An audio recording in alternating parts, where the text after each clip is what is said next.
It's finally happening. After nearly 2 decades of making us rage quit, break controllers, and scream at random strangers over headsets, Call of Duty is officially getting a movie! this isn't a drill, soldier. Paramount is locked in. Scripts are being drafted, and somewhere right now a Hollywood producer is yelling, Make the explosions bigger. we've been hearing rumors about this since what, 2015? But Activision kept ghosting us harder than a guy with a 0.3 kill death ratio in Warzone. Now though, it's real. But here is where things get really interesting. Call of Duty doesn't have one single storyline. It's got, well, 17. You've got the Modern Warfare timeline, the Black Ops timeline, the Advanced Warfare timeline, the we're totally not copying Titanfall Infinite Warfare timeline. It's freaking chaos. Like, even Marvel looked at Call of Duty's lore and said, Yeah, that's a bit too much, bro. so which one are they adapting? Are we getting Price and Soap saving the world, or Black Ops with brainwashed soldiers and conspiracy theories? Or are they just gonna all mash it up into one giant Michael Bay fever dream? Naturally, the internet's already divided. Half the people are hyped, Finally, Captain Price on the big screen, let's go!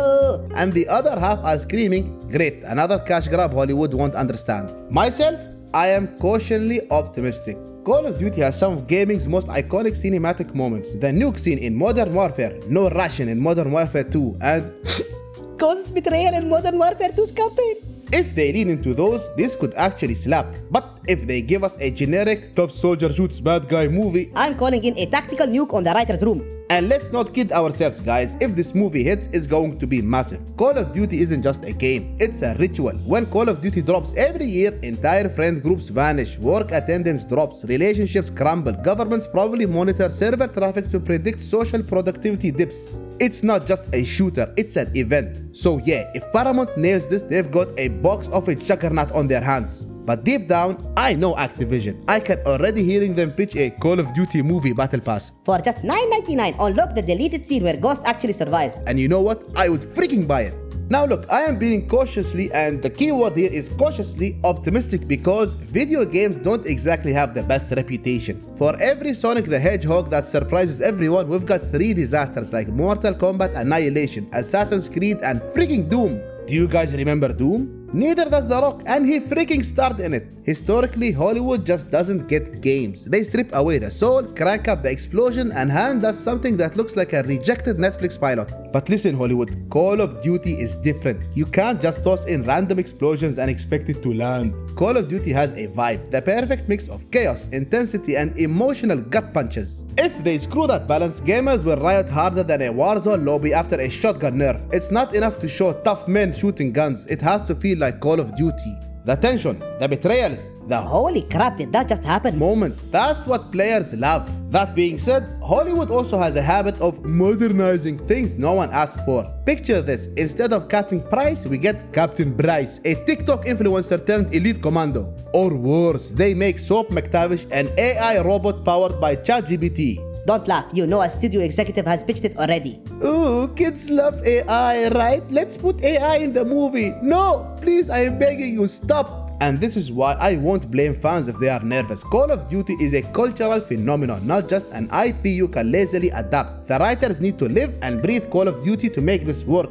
Give us the brutal campaigns, the insane multiplayer rivalries, and yes, a few classic no-scope memes sprinkled in. Give us chaos, but give us Call of Duty chaos. Because I swear if they turn this into Fast and Furious 12 Warzone Drift, gamers are uninstalling their patience forever.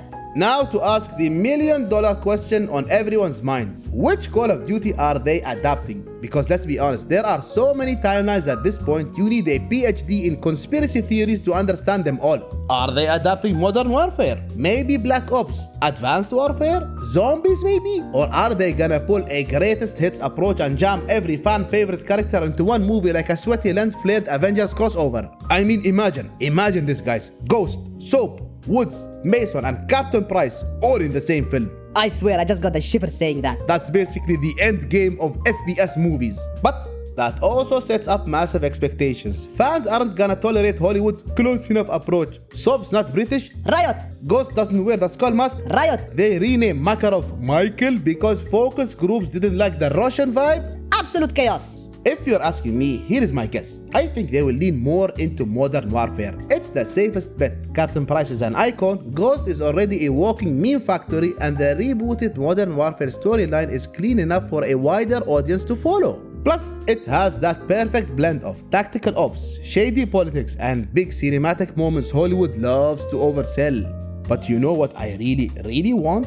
A Black Ops movie. Give me Mason screaming, What do the numbers mean? on a 70-foot IMAX screen. Give me Reznov hallucinations, Cold War conspiracies, and CIA betrayals. Imagine that paranoia-driven chaos paired with a Hans Zimmer score. Perfection! But of course, knowing Hollywood, they will probably ignore all of this and adapt Infinite Warfare. because nothing screams Call of Duty like spaceships and Jon Snow with a laser rifle. Now here is a nightmare scenario which will send shivers down your spine. The Call of Duty movie comes out, and instead of giving us Captain Price, Ghost, and Soap, we get Sergeant Chad Steele. you know the type.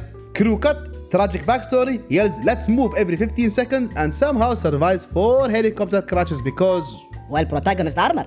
it's every freaking bad military movie cliche jammed into one bitch, lifeless character. And there lies my biggest fear, guys. Genocidism.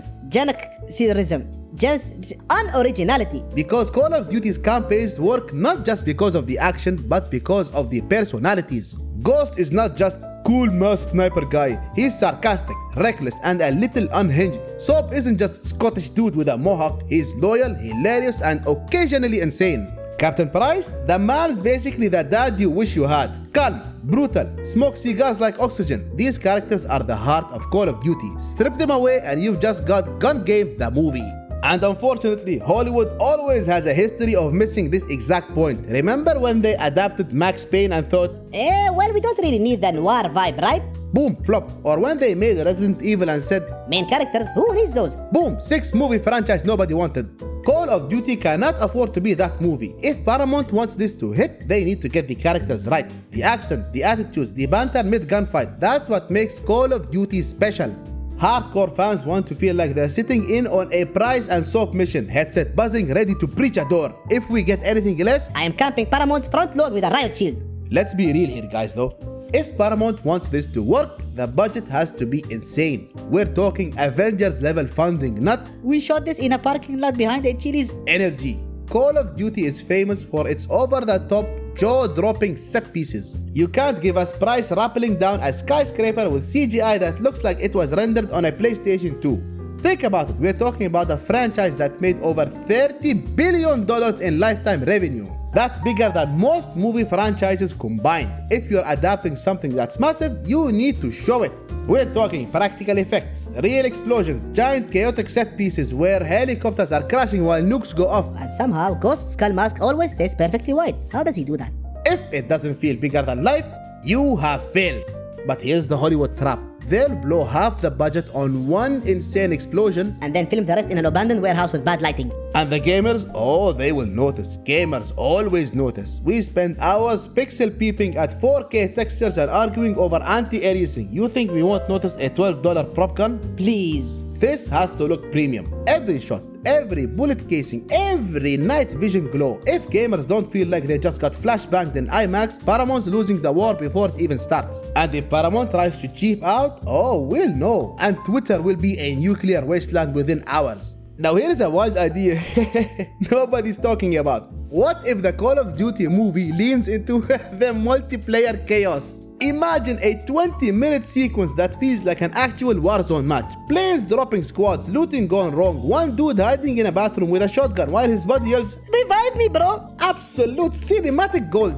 Because let's be honest, multiplayer is where the real Call of Duty magic happens. Campaigns are great and all, but nothing bonds people like screaming at your friend for missing a sniper shot while a 12-year-old calls you trash on comms. That chaos right there is the Call of Duty experience. It's not just about the missions, it's about the rivalry, the absurdity, the how did that grenade even hit me energy. And honestly, I think a good director would find a way to bottle that chaos and inject it into the movie without making it overwhelming. Quick cuts, overlapping chatter, constant movement. Give audiences a taste of what a real Call of Duty lobby feels like without melting their brains. Bonus points if someone rage quits mid-movie. And yes, if we don't get at least one scene where someone dies to an RPG fired from across the map, I'm calling false advertising. now there's a problem we need to address. We need to address the zombies problem. Because let's face it, at some point in every Call of Duty fan's mind, there's this thought, are they gonna put zombies in this? And honestly, I wouldn't hate it. Zombies are one of the most beloved Call of Duty spin-offs ever. Der Ries, Kino der Toten, Origins, the Easter eggs, the lore, the absurd We need to build a jet engine out of random couch cushions to survive. energy. It's iconic. But here is reality though. Zombies is its own entire universe. If Paramount tries to cram that into a Modern Warfare or Black Ops storyline, we're getting a tonal disaster faster than you can say. Revive me, bro. That being said, imagine the trailer tease. Mid-credits, the screen goes black. We hear the groan of an undead Nazi and boom! Call of Duty Zombies coming 2028. $1 billion franchise instantly secured. It's honestly very tempting, but Paramount has to play it smart. Give us a good Call of Duty movie first, then spin-off zombies later. Trying to force it into the first movie would be like throwing a Juggernaut suit into a stealth mission. Cool idea, wrong time. And it all rides on who's in the director's chair. If they get someone who treats this like a generic military flick, we're freaking doomed. But if they land a director who understands the culture of Call of Duty, the memes, the chaos, the cinematic moments, this thing could actually work. I mean, look at what Top Gun Maverick did. That movie wasn't just planes and explosions, it understood why people loved fighter pilots in the first place. It balanced action with character, nostalgia with spectacle. Call of Duty needs the same touch, someone who respects the franchise but isn't afraid to make bold moves. And for the love of all freaking things that are digital, please, no shaky camera. None. Nada. Niet. Zero. Gamers have spent years arguing about 144 Hz versus 60 Hz. If the Call of Duty movie looks like it was shot on a GoPro taped on a washing machine, the internet's gonna roast this thing into freaking oblivion. Paramount has one shot at this, and it starts with hiring someone who actually knows what Nuketown is without googling it. I had to give it to Activision. If it knows one thing, it's marketing. These guys could sell a cardboard box with Call of Duty scribbled on it in Sharpie and make $500 million per day. So imagine the hype campaign for the movie. We're talking teaser trailers disguised as Warzone cutscenes, in-game movie tie-in events, maybe even a limited time operator skin for buying your ticket early. Activision's marketing team probably has a 500-page plan written up already, and you know it's gonna work. Gamers love to pretend they're above the hype, but come on, if you saw a trailer with Captain Price delivering a monologue over an AC-130 strike in IMAX sound, you're in. We're all in. The real trick is to avoid overhyping it to death. If the movie doesn't deliver, Call of Duty fans will turn on it faster than a lobby after someone camps with a riot shield. But if it hits, oh, it's box office domination. Here is the bottom line, guys. This movie is either gonna be legendary or an absolute disaster. There is no middle ground. If Paramount respects the franchise, nails the tone, gives us characters we love, and spends enough money to make every explosion feel like a small sun went off in the theater, we're golden. Call of Duty has all the ingredients for a killer adaptation, a massive fan base, iconic moments, and characters people already care about. The challenge is packing all that into 2 hours without it feeling like a best Call of Duty montage. Me myself, like I said, I am cautiously optimistic. Hollywood's track record is garbage, but Call of Duty's cinematic potential is undeniable. If they pull this off, we could finally have the rarest thing in entertainment. A video game movie that doesn't suck. And if they mess it up, well, don't worry, we'll be back in Warzone the next day yelling at randoms and pretending this movie never happened. Classic Call of Duty energy. I wanna know what you guys think. Are you hyped for the Call of Duty movie, or are you convinced it's gonna be a tactical nuke of disappointment? Drop your thoughts below, I'll be reading through all of them. And guys, thank you once again for watching the video. If you enjoyed it, please consider leaving a like and hitting that subscribe button for more content in the future. Take care, and I'll see you in the next one.